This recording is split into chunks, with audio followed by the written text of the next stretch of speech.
ಎಲ್ಲರಿಗೂ MCQ master ಕ್ವಿಜ್ಗೆ ಸ್ವಾಗತ.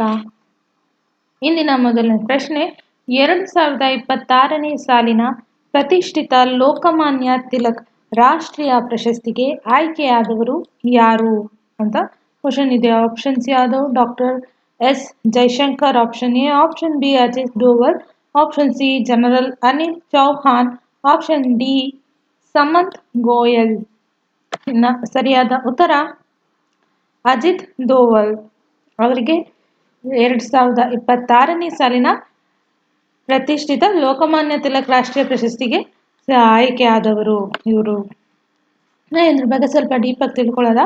ಭಾರತದ ರಾಷ್ಟ್ರೀಯ ಭದ್ರತಾ ಸಲಹೆಗಾರ ಅಜಿತ್ ದೋವಲ್ ಅವರಿಗೆ 2026ನೇ ಸಾಲಿನ ಪ್ರತಿಷ್ಠಿತ ಲೋಕಮಾನ್ಯ ತಿಲಕ್ ರಾಷ್ಟ್ರೀಯ ಪ್ರಶಸ್ತಿ ನೀಡಲು ನಿರ್ಧರಿಸಲಾಗಿದೆ. ಪ್ರಶಸ್ತಿ ಪುರಸ್ಕೃತರು ಅಜಿತ್ ದೋವಲ್ ಅವರು. ಇವರು NSA ರಾಷ್ಟ್ರೀಯ ಭದ್ರತಾ ಸಲಹೆಗಾರ. ಇವರು ಪ್ರದಾನ ಮಾಡುವ ಸಂಸ್ಥೆ ತಿಲಕ್ ಸ್ಮಾರಕ ಟ್ರಸ್ಟ್. ಇದು ಪುಣೆ, ಮಹಾರಾಷ್ಟ್ರದಲ್ಲಿದೆ. ಪ್ರಶಸ್ತಿ ಪ್ರದಾನ ಮಾಡಿದ ದಿನಾಂಕ ಆಗಸ್ಟ್ 1, 2026. ಇವತ್ತಿನ ದಿವಸ ಲೋಕಮಾನ್ಯ ಬಾಲಗಂಗಾಧರ ತಿಲಕ್ ಅವರ 106ನೇ ಪುಣ್ಯತಿಥಿಯ ಸಂದರ್ಭದಲ್ಲಿ ಇದನ್ನ ಪ್ರಶಸ್ತಿ ಪ್ರದಾನ ಮಾಡಲು ನಿರ್ಧರಿಸಲಾಗಿದೆ. ಪ್ರದಾನ ಮಾಡುವವರು ಕೇಂದ್ರ ಗೃಹ ಸಚಿವ ಅಮಿತ್ ಶಾ ಅವರು. ಪ್ರಶಸ್ತಿ ಸ್ವರೂಪ ನೆನಪಿನ ಕಾಣಿಕೆ, ಪ್ರಶಸ್ತಿ ಪತ್ರ ಮತ್ತು 1 ಲಕ್ಷ ನಗದು ಬಹುಮಾನ. ಪ್ರಶಸ್ತಿ ಆಯ್ಕೆ ಮಾಡಲು ಕಾರಣ ಏನು ಅಂತ ನೋಡೋದಾದ್ರೆ, ದೇಶದ ಭದ್ರತಾ ವ್ಯವಸ್ಥೆಯನ್ನು ಬಲಪಡಿಸುವುದು, ಕೌಂಟರ್ ಟೆರರಿಸಂ ಕಾರ್ಯಾಚರಣೆಗಳು, ಗಡಿ ಭದ್ರತೆ ಮತ್ತು ರಹಸ್ಯ ಕಾರ್ಯಾಚರಣೆಗಳಲ್ಲಿ ಅವರ ಗಮನಾರ್ಹ ಕೊಡುಗೆಗಾಗಿ ಈ ಗೌರವ ನೀಡಲಾಗುತ್ತಿದೆ.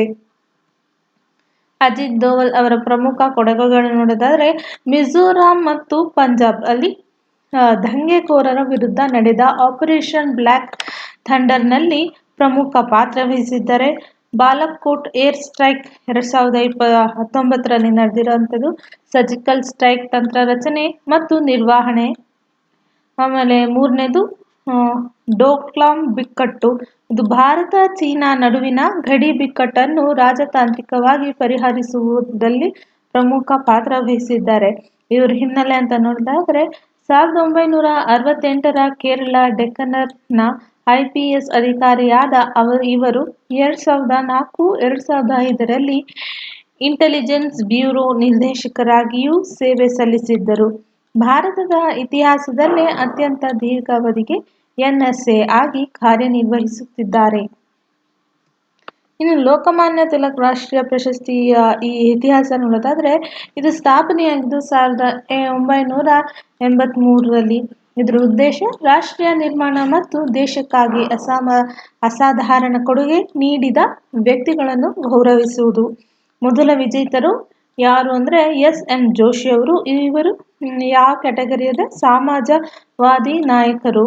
ಇತರ ಪ್ರಮುಖ ಪುರಸ್ಕೃತರು ಯಾರ್ಯಾರು ಅಂದ್ರೆ, ಮಾಜಿ ಪ್ರಧಾನಿಗಳಾದ ಅಟಲ್ ಬಿಹಾರಿ ವಾಜಪೇಯಿ ಅವರು, ಡಾಕ್ಟರ್ ಮನಮೋಹನ್ ಸಿಂಗ್, ಪ್ರಸ್ತುತ ಪ್ರಧಾನಿ ನರೇಂದ್ರ ಮೋದಿ ಅವರು, ಮಾಜಿ ರಾಷ್ಟ್ರಪತಿ ಪ್ರಣಬ್ ಮುಖರ್ಜಿ ಹಾಗೂ ಇಸ್ರೋ ಮಾಜಿ ಅಧ್ಯಕ್ಷ ಡಾಕ್ಟರ್ K. ಅವರಿಗೆ ಇವರೆಷ್ಟು ಲೋಕಮಾನ್ಯ ತಿಲಕ್ ರಾಷ್ಟ್ರೀಯ ಪ್ರಶಸ್ತಿ ನೀಡಿದ್ದಾರೆ. ಮುಂದಿನ ಪ್ರಶ್ನೆ, ಇತ್ತೀಚೆಗೆ ಮಾಹಿತಿ ಮತ್ತು ಪ್ರಸಾರ ಸಚಿವಾಲಯವು ತಳಮಟ್ಟದ ಡಿಜಿಟಲ್ ಕ್ರಿಯೇಟರ್ಗಳನ್ನು ಪ್ರೋತ್ಸಾಹಿಸಲು ಮತ್ತು ಜಿಲ್ಲೆಗಳ ಸಾಂಸ್ಕೃತಿಕ ಕಥೆಗಳನ್ನು ಬಿಂಬಿಸಲು ಪ್ರಾರಂಭಿಸಿದ ಜರ್ಮ್ಸ್ ಆಫ್ ಇಂಡಿಯಾ ಸವಾಲನ್ನು ಯಾವ ಪ್ಲಾಟ್ಫಾರ್ಮ್ನಲ್ಲಿ ಆಯೋಜಿಸಲಾಗಿದೆ? Option A digital India, option B my waves, ಇದು waves OTT, option C Swayam, option D Umang. ಸರಿಯಾದ ಉತ್ತರ my waves. Option B is the right answer.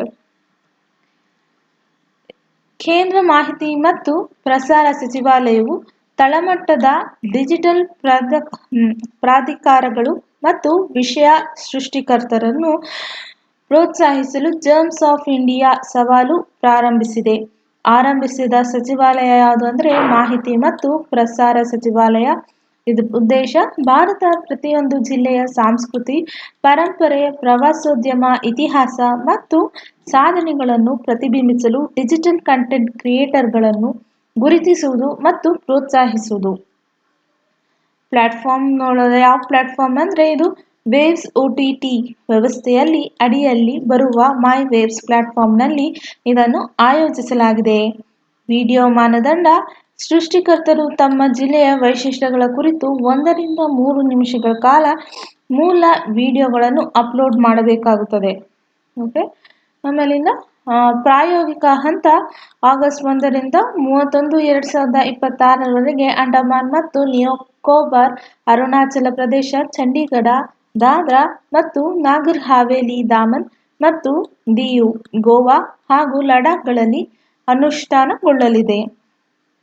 ಬಹುಮಾನದ ಹಂತಗಳು ಅಂತ ನೋಡೋದಾದ್ರೆ, ಜಿಲ್ಲೆ ಮಟ್ಟದಲ್ಲಿ ಪ್ರತಿ ಜಿಲ್ಲೆಗೆ ತಲಾ 50,000 ರೂಪಾಯಿ, ರಾಜ್ಯ ಮಟ್ಟ ತಲಾ 2 ಲಕ್ಷ, ರಾಷ್ಟ್ರೀಯ ಮಟ್ಟ ಆಯ್ಕೆಯಾದ ಅತ್ಯುತ್ತಮ ಕ್ರಿಯೇಟರ್ಗಳಿಗೆ 5 ಲಕ್ಷ ಬಹುಮಾನವನ್ನು ನೀಡಲಾಗುತ್ತದೆ. ಇನ್ನು ಪ್ರಶ್ನೆ 3, ಇತ್ತೀಚೆಗೆ ಭಾರತದ ರಾಷ್ಟ್ರಪತಿ ದ್ರೌಪದಿ ಮುರ್ಮು ಅವರು ನಾರ್ತ್ ಮ್ಯಾಸಿಡೋನಿಯಾದ ಯಾವ ನಗರದಲ್ಲಿರುವ ಮ್ಯೂಸಿಯಂನಲ್ಲಿ ಮಹಾತ್ಮ ಗಾಂಧೀಜಿ ಅವರ ಅರ್ಧ ಪ್ರತಿಮೆಯನ್ನು ಅನಾವರಣಗೊಳಿಸಿದರು?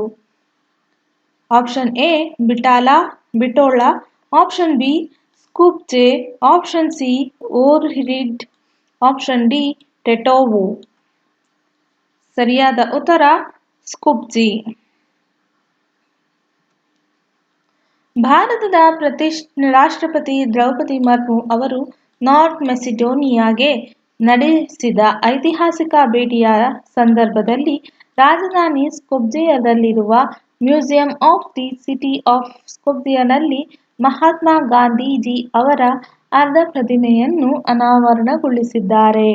ಅನಾವರಣಗೊಳಿಸಿದವರು ಯಾರು ಅಂದರೆ ಭಾರತದ ರಾಷ್ಟ್ರಪತಿ ದ್ರೌಪದಿ ಮುರ್ಮು ಮತ್ತು ನಾರ್ತ್ ಮ್ಯಾಸಿಡೋನಿಯಾದ ಅಧ್ಯಕ್ಷರಾದ ಜೋರ್ನಾಡ್ ಸಿಲಾಜ್ನೋವ್ಸ್ಕಿನ್ ದಾವೋಸ್ಕೋವಾ.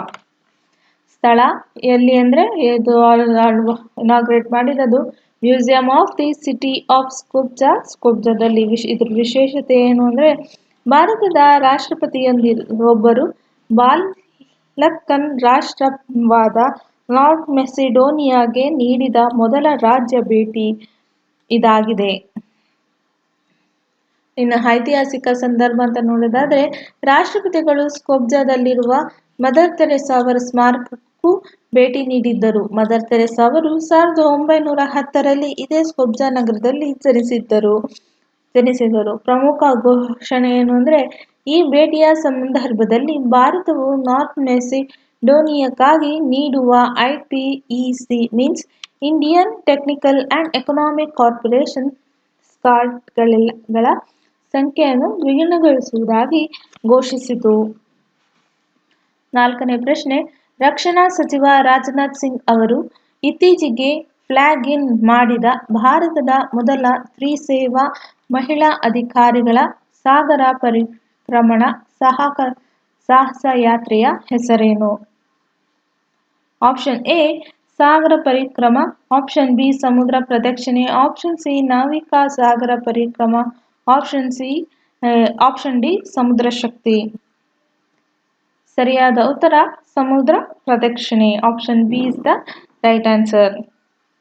ಭಾರತದ ರಕ್ಷಣಾ ಸಚಿವ ರಾಜನಾಥ್ ಸಿಂಗ್ ಅವರು ತ್ರಿಸೇವೆಗಳ ಮೀನ್ಸ್ ಯಾವ್ದು ತ್ರಿಸೇವೆಗಳು ಯಾವುದು ಅಂದರೆ ಸೇನೆ, ನೌಕಾಪಡೆ ಮತ್ತು ವಾಯುಪಡೆ ಮಹಿಳಾ ಅಧಿಕಾರಿಗಳ ಮೊದಲ ಜಂಟಿ ಜಾಗತಿಕ ಸಾಗರ ಪರಿಕ್ರಮಣ ಸಾಹಸ ಯಾತ್ರೆ ಸಮುದ್ರ ಪ್ರದಕ್ಷಿಣೆಯನ್ನು ಮುಂಬೈನಲ್ಲಿ ಯಶಸ್ವಿಯಾಗಿ ಪೂರ್ಣಗೊಳಿಸಿದ ಸಂದರ್ಭದಲ್ಲಿ ಫ್ಲಾಗ್ ಇನ್ ಮಾಡಿದ್ದರು. ಸಾಹಸ ಯಾತ್ರೆಯ ಹೆಸರು ಸಮುದ್ರ ಪ್ರದಕ್ಷಿಣೆ. ಬಳಸಿದ ನೌಕೆ ISV Triveni, Indian army sailing vessel Triveni. ಇದು ಭಾರತದಲ್ಲಿ ತಯಾರಾದ 50 ಅಡಿ ಉದ್ದದ ನೌಕೆಯಾಗಿದೆ. ಸಾಗಿದ ದೂರ ಮತ್ತು ಸಮಯ 314 ದಿನಗಳ ಕಾಲ.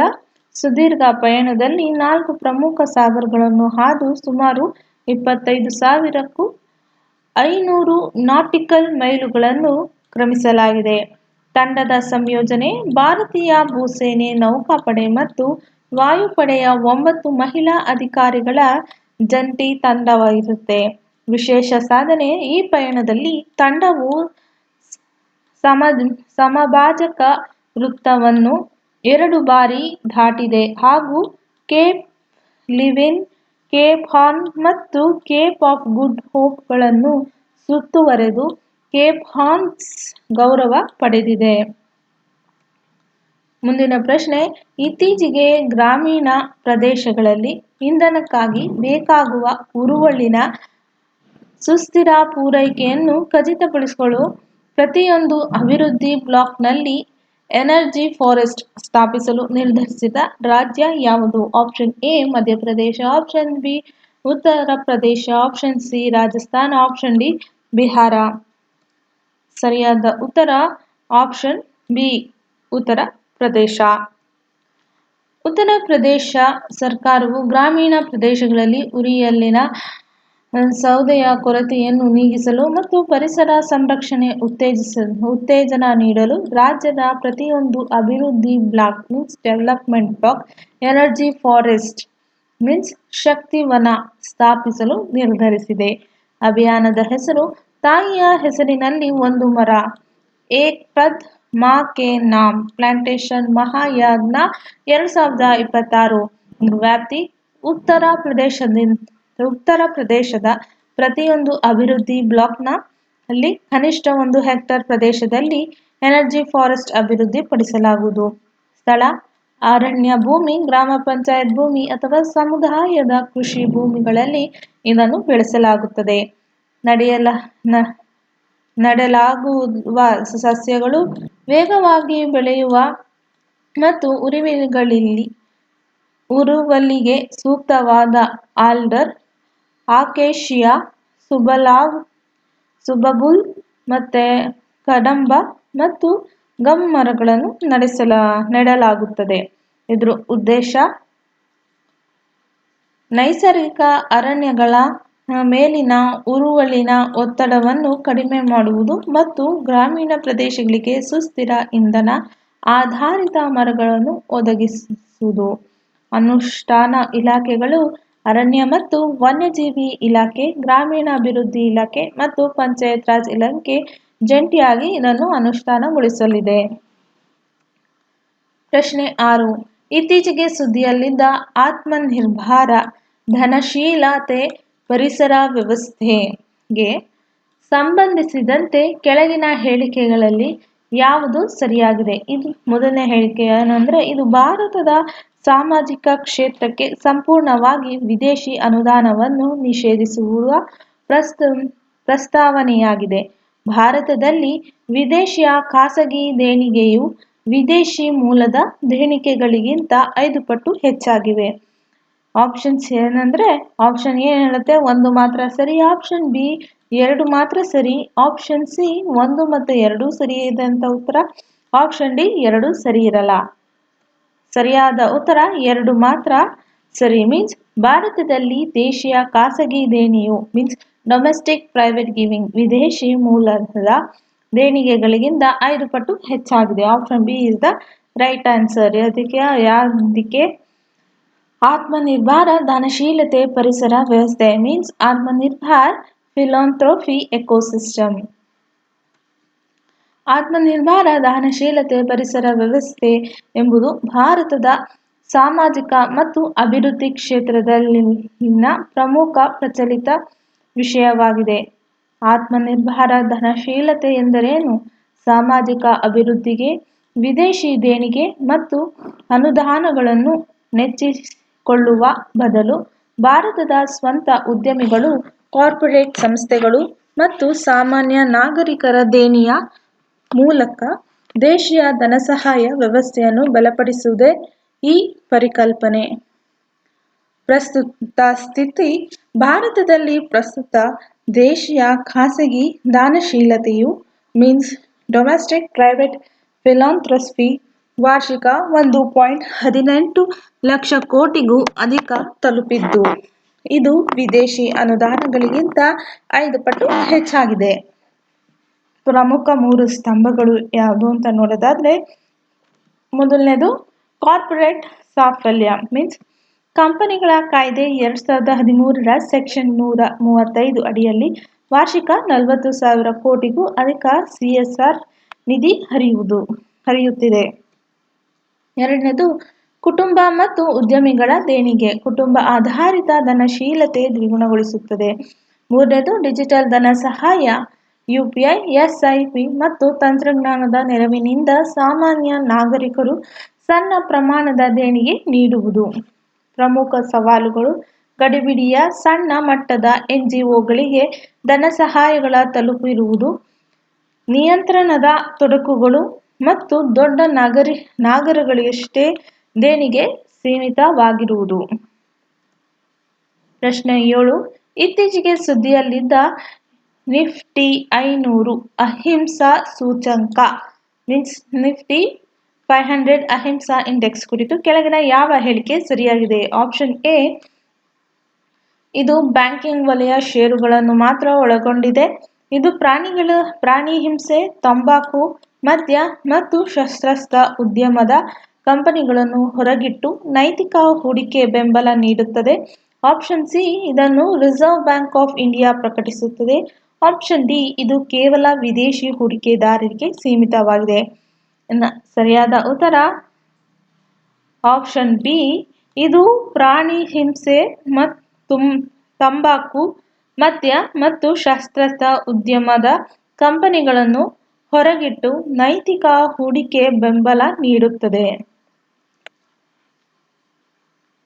ನಿಫ್ಟಿ 500 ಅಹಿಂಸಾ ಸೂಚಕ ಎಂಬುದು ಭಾರತದ ಪ್ರಮುಖ ಷೇರು ಮಾರುಕಟ್ಟೆ ಸೂಚ್ಯಂಕವಾದ NSE means national stock exchange ನೈತಿಕ ಮತ್ತು ಅಹಿಂಸಾತ್ಮಕ ಹೂಡಿಕೆಯನ್ನು ಪ್ರೋತ್ಸಾಹಿಸಲು ಪ್ರಾರಂಭಿಸಿರುವ ಒಂದು ವಿಶಿಷ್ಟವಾದ ಷೇರು ಸೂಚ್ಯಂಕವಾಗಿದೆ.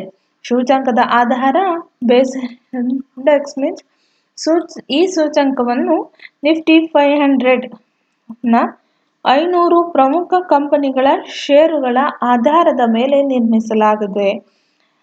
ಆಯ್ಕೆಯ ಮಾನದಂಡ ಜೈನ ಧರ್ಮ ಮತ್ತು ಮಹಾತ್ಮ ಗಾಂಧೀಜಿ ಅವರ ಅಹಿಂಸೆ ಮತ್ತು ಸ್ವತಃ ತತ್ವಗಳನ್ನು ಆಧರಿಸಿ ಪ್ರಾಣಿ ಹಿಂಸೆ, ಮದ್ಯಪಾನ, ಧೂಮಪಾನ ಹಾಗೂ ಪರಿಸರ ಹಾನಿ ಉಂಟುಮಾಡುವ ಕಂಪನಿಗಳನ್ನು ಇದರಿಂದ ಹೊರಗಿಡಲಾಗಿದೆ. ಹೊರಗಿಡಲಾದ ವಲಯಗಳು ಯಾವ್ಯಾವುದು ಅಂದರೆ ಮಾಂಸ ಸಂಸ್ಕರಣೆ, ಚರ್ಮದ ಉತ್ಪನ್ನಗಳು ಮತ್ತು ಪ್ರಾಣಿ ಪರೀಕ್ಷೆ ನಡೆಸುವ ಕಂಪನಿಗಳು, ಮದ್ಯ, ತಂಬಾಕು, ಸಿಗರೇಟು ಮತ್ತು ಗ್ಯಾಬ್ಲಿಂಗ್ ಕಂಪನಿಗಳು, ಶಸ್ತ್ರಾಸ್ತ್ರ ಮತ್ತು ಯುದ್ಧೋಪಕರಣದ ತಯಾರಕ ಕಂಪನಿಗಳು, ಅತ್ಯಧಿಕ ಮಾಲಿನ್ಯ ಉಂಟುಮಾಡುವ ಶಕ್ತಿ ಮತ್ತು ಕಸ ಸಂಸ್ಕರಣಾ ವಲಯಗಳು. ಇದ್ರ ಉದ್ದೇಶ ಏನು ಅಂದರೆ ನೈತಿಕ ಹೂಡಿಕೆ ಮತ್ತು ESG means environmental, social and governance ತತ್ವಗಳಿಗೆ ಅನುಗುಣವಾಗಿ ಹೂಡಿಕೆ ಮಾಡಲು ಬಯಸುವ ಹೂಡಿಕೆದಾರರಿಗೆ ಪರ್ಯಾಯ ವೇದಿಕೆ ಒದಗಿಸುವುದು. 8ನೇ ಪ್ರಶ್ನೆ, ಮ್ಯಾಗ್ಲೆವ್ ರೈಲುಗಳ ಕಾರ್ಯಾಚರಣೆಯ ಹಿಂದಿರುವ ಪ್ರಮುಖ ವೈಜ್ಞಾನಿಕ ತತ್ವ ಯಾವುದು? ಆಪ್ಷನ್ ಎ, ವಿದ್ಯುತ್ ತಾಂತ್ರಿಕ ಪ್ರೇರಣೆ ಮತ್ತು ವಿದ್ಯುತ್ ಚಾಲನೆ. ಆಪ್ಷನ್ ಬಿ, ನೈಸರ್ಗಿಕ ಗುರುತ್ವಾಕರ್ಷಣೆ. ಆಪ್ಷನ್ ಸಿ, ಕಾಂತೀಯ ವಿಕರ್ಷಣೆ ಮತ್ತು ತೇಲುವಿಕೆ means magnetic levitation. Option D, ಕೇವಲ ಡೀಸೆಲ್ ಇಂಧನ ದಹನ. ಸರಿಯಾದ ಉತ್ತರ ಕಾಂತೀಯ ವಿಕರ್ಷಣೆ ಮತ್ತು ತೇಲುವಿಕೆ magnetic levitation. Option C is the right answer. ತಂತ್ರಜ್ಞಾನ ಮತ್ತು ಕಾರ್ಯಾಚರಣೆ. ಮ್ಯಾಗ್ಲೆವ್ ಅಂದರೆ ಕಾಂತೀಯ ತೇಲುವಿಕೆ ಮೀನ್ಸ್ ಮ್ಯಾಗ್ನೆಟಿಕ್ ಲಿವಿಟೇಷನ್. ಈ ರೈಲುಗಳು ಹಳಿಗಳನ್ನು ಮುಟ್ಟದೆ ಕಾಂತೀಯ ವಿಕರ್ಷಣೆ ಮತ್ತು ಆಕರ್ಷಣೆಯ ಬಲದಿಂದ ಗಾಳಿಯಲ್ಲಿ ತೇಲುತ್ತಾ ಅತ್ಯಂತ ವೇಗವಾಗಿ ಚಲಿಸುತ್ತದೆ. ಇದ್ರ ವಿಶೇಷತೆ ಏನಂದ್ರೆ ಹಳಿಗಳೊಂದಿಗೆ ಯಾವುದೇ ಘರ್ಷಣೆ ಇರುವುದಿಲ್ಲ. ಇದರಿಂದಾಗಿ ಇವು ಸಾಂಪ್ರದಾಯಿಕ ರೈಲುಗಳಿಗಿಂತ ಅತ್ಯಂತ ಕಡಿಮೆ ಶಬ್ದ ಮಾಡುತ್ತವೆ ಹಾಗೂ ಹೆಚ್ಚಿನ ವೇಗವನ್ನು ತಲುಪಬಲ್ಲವು. ಜಾಗತಿಕ ನಾಯಕತ್ವ ಏನಂದ್ರೆ ಚೀನಾ, ಜಪಾನ್ ಮತ್ತು ದಕ್ಷಿಣ ಕೊರಿಯಾಗಳು ಪ್ರಸ್ತುತ ವಾಣಿಜ್ಯಿಕ ವ್ಯಾಗ್ವೇಲ್ ರೈಲುಗಳನ್ನು ಹೊಂದಿವೆ. ಜಪಾನ್ನ ಎಸ್.ಎ. ಮ್ಯಾಗ್ಲೆವ್ ಗಂಟೆಗೆ 603 ಕಿಲೋಮೀಟರ್ ವೇಗ ದಾಖಲಿಸಿ ವಿಶ್ವ ದಾಖಲೆ ನಿರ್ಮಿಸಿದೆ. ಭಾರತೀಯ ಹಿನ್ನೆಲೆ: ಭಾರತೀಯ ರೈಲುಗಳು ಹೈ-ಸ್ಪೀಡ್ ಸಾರಿಗೆ ಕಾರಿಡಾರ್ಗಳಿಗಾಗಿ ಮ್ಯಾಗ್ಲೆವ್ ಮತ್ತು ಹೈಪರ್ಲೂಪ್ ತಂತ್ರಜ್ಞಾನಗಳನ್ನು ಅಳವಡಿಸಿಕೊಳ್ಳಲು ಮೂಲಸೌಕರ್ಯ ಅಧ್ಯಯನ ನಡೆಸಲಾಗುತ್ತಿದೆ. 9ನೇ ಪ್ರಶ್ನೆ: ಇತ್ತೀಚೆಗೆ ಭಾರತದ ಪ್ರಮುಖ ಕೈಗಾರಿಕಾ ಸಂಸ್ಥೆಗಳ ನಡುವೆ ಹರಾಜಿಗಾಗಿ ತೀವ್ರ ಪೈಪೋಟಿ ಏರ್ಪಟ್ಟು ಸುದ್ದಿಯಲ್ಲಿದ್ದ ಕಾರ್ಲ್ಪಟ್ ಬಾಕ್ಸೈಟ್ ಬ್ಲಾಕ್ ಯಾವ ರಾಜ್ಯದಲ್ಲಿದೆ? Option A Jharkhand, option B Odisha, option C Chhattisgarh, option D Andhra Pradesh. ಸರಿಯಾದ ಉತ್ತರ Odisha. Option B is the right answer. ಒಡಿಶಾದ ಕಲಹಂಡಿ ಜಿಲ್ಲೆಯಲ್ಲಿರುವ ಕಾರ್ಲ್ಪಟ್ ಬಾಕ್ಸೈಟ್ ಬ್ಲಾಕ್ ಇತ್ತೀಚೆಗೆ ಭಾರತದ ಅಗ್ರ ಉದ್ಯಮ ಸಮೂಹಗಳು ಇದರ ಹರಾಜು ಪ್ರಕ್ರಿಯೆಯಲ್ಲಿ ಭಾಗವಹಿಸಲು ತೀವ್ರ ಆಸಕ್ತಿ ತೋರಿಸುವುದರಿಂದ ಪ್ರಚಲಿತ ಸುದ್ದಿಯಲ್ಲಿದೆ. ಇದರ ಸ್ಥಳ ಎಲ್ಲಿ ಅಂದರೆ ಒಡಿಶಾ ಕಲಹಂಡಿ ಜಿಲ್ಲೆಯ ಈಸ್ಟರ್ನ್ ಘಾಟ್ಸ್ ಪ್ರದೇಶದಲ್ಲಿದೆ. ಇದರ ವಿಶೇಷತೆ: ಇದು ಸಂಪೂರ್ಣವಾಗಿ ಇದುವರೆಗೆ ವಾಣಿಜ್ಯಿಕ ಗಣಿಗಾರಿಕೆ ಒಳಪಡದ ಗ್ರೀನ್ ಫೀಲ್ಡ್ ಬಾಕ್ಸೈಟ್ ನಿಕ್ಷೇಪವಾಗಿದೆ. ಅಂದಾಜು ಸಂಗ್ರಹ ಮಾಡಿರುವುದು ಸುಮಾರು 9.6 ಚದರ ಕಿಲೋಮೀಟರ್ ಪ್ರದೇಶದಲ್ಲಿ ಹರಡಿಕೊಂಡಿದೆ. ಬೃಹತ್ 207 ಮಿಲಿಯನ್ ಟನ್ ಉತ್ತಮ ಗುಣಮಟ್ಟದ ಬಾಕ್ಸೈಟ್ ನಿಕ್ಷೇಪವನ್ನು ಹೊಂದಿದೆ. ಅಲ್ಯೂಮಿನ ಪ್ರಮಾಣ: ಈ ಅದಿರಿನಲ್ಲಿ ಸುಮಾರು 45.2 ಅಲ್ಯೂಮಿನ ಮತ್ತು ಕಡಿಮೆ ಸಿಲಿಕಾ ಪ್ರಮಾಣವಿದೆ. ಇದು ಅಲ್ಯೂಮಿನಿಯಂ ಉತ್ಪಾದನೆಗೆ ಅತ್ಯಂತ ಸೂಕ್ತವಾಗಿದೆ. ಪರಿಸರ ಕಾಳಜಿ: ಈ ನಿಕ್ಷೇಪವು ಕಾರ್ಲ್ಪಟ್ ವನ್ಯಜೀವಿ ಅಭಯಾರಣ್ಯದ ಸಮೀಪದಲ್ಲಿದ್ದು, ಸ್ಥಳೀಯರ ಜಲಮೌಲ್ಯಗಳು ಮತ್ತು ಗಜ ಕಾರಿಡಾರ್ಗಳ ಮೇಲೆ ಪರಿಣಾಮ ಬೀರುವ ಆತಂಕದಿಂದ 2021ರಲ್ಲೇ ಇದರ ಹರಾಜನ್ನು ಹೈಕೋರ್ಟ್ ತಡೆಹಿಡಿದಿತ್ತು. ಈಗ ಗಡಿಗಳನ್ನು ಮರುಹೊಂದಿಸಿ ಮರು-ಹರಾಜು ಮಾಡಲಾಗುತ್ತಿದೆ. ಒಡಿಶಾ ಪ್ರಾಮುಖ್ಯತೆ: ಭಾರತದ ಒಟ್ಟು ಬಾಕ್ಸೈಟ್ ಸಂಪನ್ಮೂಲದಲ್ಲಿ 41% ಪಾಲು ಹೊಂದಿರುವ ಒಡಿಶಾ ದೇಶದಲ್ಲೇ ಮೊದಲ ಸ್ಥಾನದಲ್ಲಿದೆ. ಪ್ರಶ್ನೆ 10: ನವದೆಹಲಿಯ ಭಾರತ್ ಮಂಟಪ್ನಲ್ಲಿ ನಡೆದ ಜಾಗತಿಕ ಜವಳಿ ಮೇಳ ಭಾರತ್ ಟೆಕ್ಸ್ 2026ಗೆ ಸಂಬಂಧಿಸಿದಂತೆ ಕೆಳಗಿನ ಹೇಳಿಕೆಗಳಲ್ಲಿ ಯಾವುದು ಸರಿಯಾಗಿದೆ? ಮೊದಲನೇ ಆಪ್ಷನ್ ಯಾವುದು? ಮೊದಲನೇ ಸ್ಟೇಟ್ಮೆಂಟ್ ಯಾವುದು? ಇದು ಭಾರತ್ ಟೆಕ್ಸ್ನ 3ನೇ ಆವೃತ್ತಿಯಾಗಿದೆ. ಎರಡನೇ ಸ್ಟೇಟ್ಮೆಂಟ್: ಇದನ್ನು ಕೇಂದ್ರ ಜವಳಿ ಸಚಿವಾಲಯ ಬೆಂಬಲದೊಂದಿಗೆ ಭಾರತ್ ಟೆಕ್ಸ್ ಟ್ರೇಡ್ ಫೆಡರೇಷನ್ ಆಯೋಜಿಸಿದೆ. ಆಪ್ಷನ್ಸ್: 1 ಮಾತ್ರ ಸರಿ, ಆಪ್ಷನ್ ಬಿ 2 ಮಾತ್ರ ಸರಿ, ಆಪ್ಷನ್ ಸಿ 1 ಮತ್ತು 2 ಎರಡು ಸರಿ, ಆಪ್ಷನ್ ಡಿ 2 ಸರಿಯಿಲ್ಲ. ಸರಿಯಾದ ಉತ್ತರ 1 ಮತ್ತು 2 ಸರಿ. 2 ಆಪ್ಷನ್ಸ್ ಕೂಡ ಸರಿಯಾದ ಉತ್ತರ ಇದೆ. ಅದ್ರ ಬಗ್ಗೆ ಭಾರತ್ ಟೆಕ್ಸ್ 2026 ಬಗ್ಗೆ ಇದ್ರ ಬಗ್ಗೆ ನೋಡೋದಾದ್ರೆ ಆಯೋಜನೆ ಜವಳಿ ಸಚಿವಾಲಯದ ಬೆಂಬಲದೊಂದಿಗೆ ಭಾರತ್ ಟೆಕ್ಸ್ ಟ್ರೇಡ್ ಫೆಡರೇಷನ್ ಮತ್ತು ಜವಳಿ ರಫ್ತು ಉತ್ತೇಜನ ಮಂಡಳಿಗಳ ಒಕ್ಕೂಟ ಇದನ್ನು ಆಯೋಜಿಸಿವೆ. ಆವೃತ್ತಿ: ಇದು ಭಾರತ್ ಟೆಕ್ಸ್ನ 3ನೇ ಆವೃತ್ತಿ ಆಗಿದೆ. ಈ ಆವೃತ್ತಿಯು 75ನೇ ಭಾರತ ಅಂತಾರಾಷ್ಟ್ರೀಯ ಸಿದ್ಧ ಉಡುಪು ಮೇಳಗಳನ್ನು ಒಳಗೊಂಡಿದೆ. ಇದರ ಉದ್ದೇಶ ನೂಲು, ಬಟ್ಟೆ, ಸಿದ್ಧ ಉಡುಪುಗಳು, ತಾಂತ್ರಿಕ ಜವಳಿ, ಕೈಮಗ್ಗ ಮತ್ತು ಕರಕುಶಲ ವಸ್ತುಗಳನ್ನು ಒಳಗೊಂಡಂತೆ ಸಂಪೂರ್ಣ ಜವಳಿ ಮೌಲ್ಯ ಸರಪಳಿಯನ್ನು ಒಂದೇ ಸೂರಿನಡಿ ಪ್ರದರ್ಶಿಸುವುದು ಮತ್ತು ಭಾರತವನ್ನು ಜಾಗತಿಕ ಜವಳಿ ಉತ್ಪಾದನಾ ಕೇಂದ್ರವನ್ನಾಗಿ ಮಾಡುವುದು. ಇದರ ವಿಶೇಷತೆ: 5,500ಕ್ಕೂ ಹೆಚ್ಚು ಪ್ರದರ್ಶನಕಾರರು, 130ಕ್ಕೂ ಹೆಚ್ಚು ದೇಶಗಳು, 7,000ಕ್ಕೂ ಹೆಚ್ಚು ಅಂತಾರಾಷ್ಟ್ರೀಯ ಖರೀದಿದಾರರು ಮತ್ತು ಜಾಗತಿಕ ಜವಳಿ ಉದ್ಯಮದ ಮುಖಂಡರು ಈ ಮೇಳದಲ್ಲಿ ಭಾಗವಹಿಸಿದ್ದರು. ಥ್ಯಾಂಕ್ ಯು ಅಂತ ಹೇಳ್ತಾ ಮುಂದಿನ ವಿಡಿಯೋದಲ್ಲಿ ಭೇಟಿಯಾಗೋದು. ಅಲ್ಲಿವರೆಗೂ ಲೈಕ್, ಸಬ್ಸ್ಕ್ರೈಬ್ ಮತ್ತು ಶೇರ್ ಕೊಡಿ ಅಂತ ಹೇಳ್ತೀನಿ. Thank you.